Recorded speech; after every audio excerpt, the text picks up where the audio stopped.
we're going to discuss about a topic that was talked a lot during the summer, which was obviously the Olympics and the Paralympics. And the question we are discussing today is, are the Olympics and the Paralympics a local or global media event? Say that is a global media event where we got to focus on the attraction that it gets from all over the world, as well as both events being held in different countries. Just the participation at the event will literally extend well over the world. However, when we talk about media coverage, it's a little bit different. By media coverage, I refer to channels and platforms covering the two events, so the Olympics and the Paralympics. The events are usually broadcasted worldwide for billions of people to watch. But in this case, we're going to use two platforms, which are the BBC and the NBC, which I'm sure you're aware of, but I'm still going to explain what they are. They are the channels that I think covered the two events the most this summer. The NBC is an American platform which is broadcasting rights is exclusively for the American audience, meaning that only the Americans can have access to NBC through subscription, and nobody in the UK has actually have NBC. Whereas when it comes to the BBC, though, that is an English local TV channel, meaning that if you have a TV license in the UK, you are given as access to most channels and radios that BBC have all over the country. Or you can also could have tuned in when the Olympics and the Paralympics were on through BBC. While the BBC can be local and mainly covering like UK athletes during the events that are competing, it also give a chance to the UK residents to watch sports like basketball or the 100 meters that went on this summer.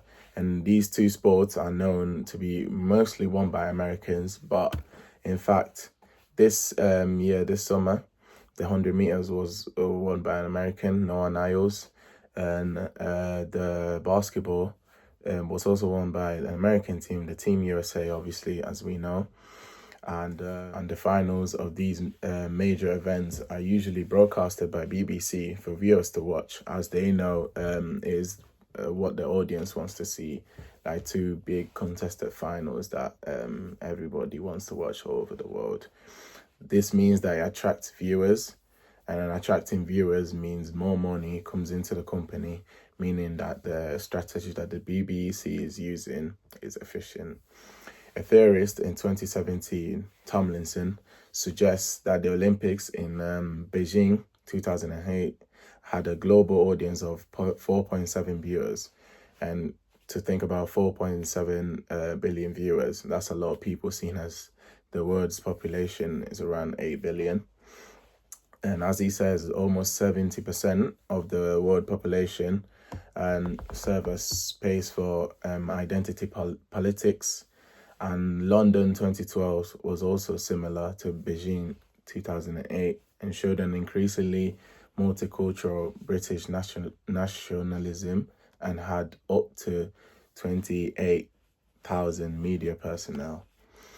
Overall, this shows that in terms of audience, events such as the Olympics and the Paralympics attract a lot of audience, not only in person, not only being there, but also viewing and streaming. However, another theory made by Rowe and Hutchinson in 2014 says that the idea of a global audience is mythological, as the global is just abstract.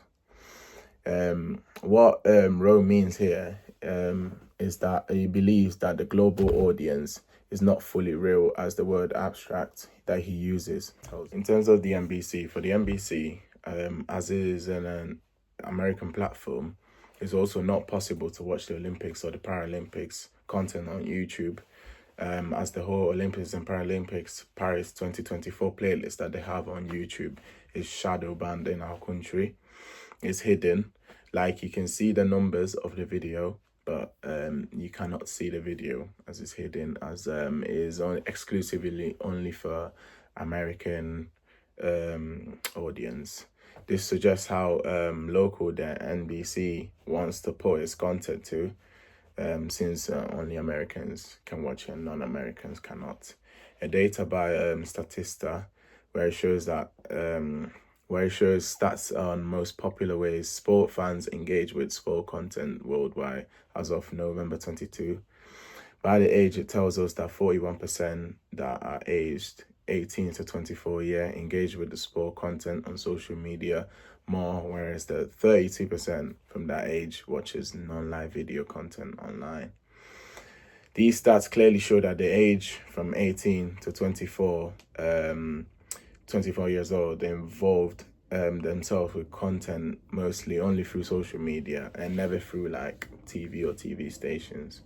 However, even on social media like X or Instagram itself, certain content will appear as not available in your country, meaning that you cannot watch the video unless you are in the country where the platform is posting those videos.